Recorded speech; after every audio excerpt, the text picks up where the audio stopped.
వైఎస్ఆర్సీపీ గెలిచింది కదా, గెలిచినప్పుడు పవన్ కళ్యాణ్ 2 చోట్ల ఓడిపోయాడు.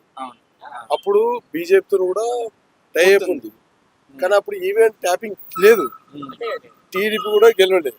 మరి వైఎస్ఆర్సీపీకే 160 ఎంతో సీట్లు వచ్చినాయి.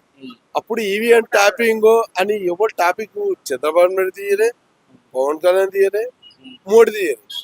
ఇప్పుడు టీడీపీ పవన్ కళ్యాణ్ గెలిచేసరికి ఈవీఎంలు గెలిచిరు అంటే ప్రజా వ్యతిరేకత వచ్చిందన్న. ఇప్పుడు ఏ సమస్య ఉన్నా పోతుంది.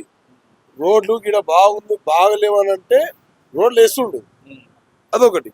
రెండోటి, మొన్న ఒక చిన్న ఇన్సిడెంట్ అన్న, ఏదో బ్యారేజ్ కట్టిండు జగన్మోహన్ రెడ్డి. ప్రతిపక్షంలో ఉన్న deputy CM Pawan Kalyan, deputy CM.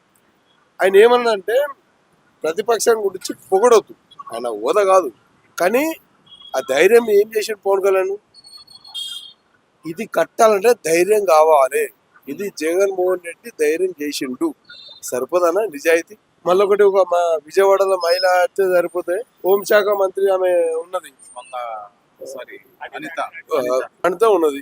మీరు సరిగా చేయకపోతే హోంశాఖ మంత్రి కూడా నేను తీసుకుంటా అన్న ధైర్యం కూడా కావాలన్నా.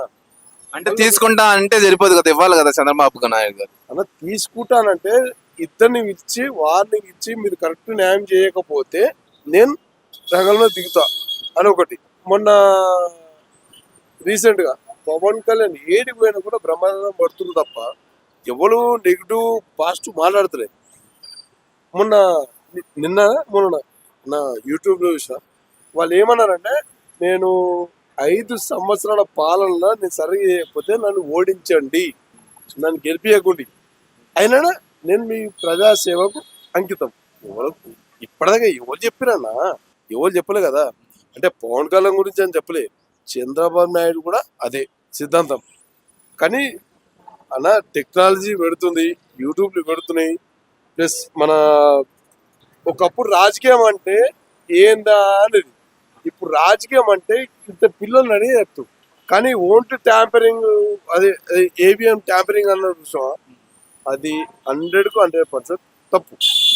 అంతకన్నా ముందు వైఎస్ జగన్మోహన్ రెడ్డి 170 మరి అప్పుడు ఓట్ ట్యాంపరింగ్ అని టీడీపీ పనిలే జనసేనలే ఓన్లని 2 చోట్ల జనసేన పార్టీ ఓడిపోయింది. మరి అప్పుడు మీరేమో గవర్నమెంట్ బాగా చేస్తుంది అంటారు, ప్రజలు 100% సరైన పథకాలు అమలు చేయట్లేదు అని అంటారు. 75% అమలు పథకాలు చేస్తుంది.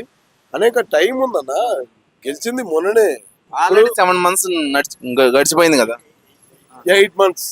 ఇంకెన్ని సంవత్సరాలు ఉందన్న మీరు చెప్పండి 4.5 సంవత్సరం.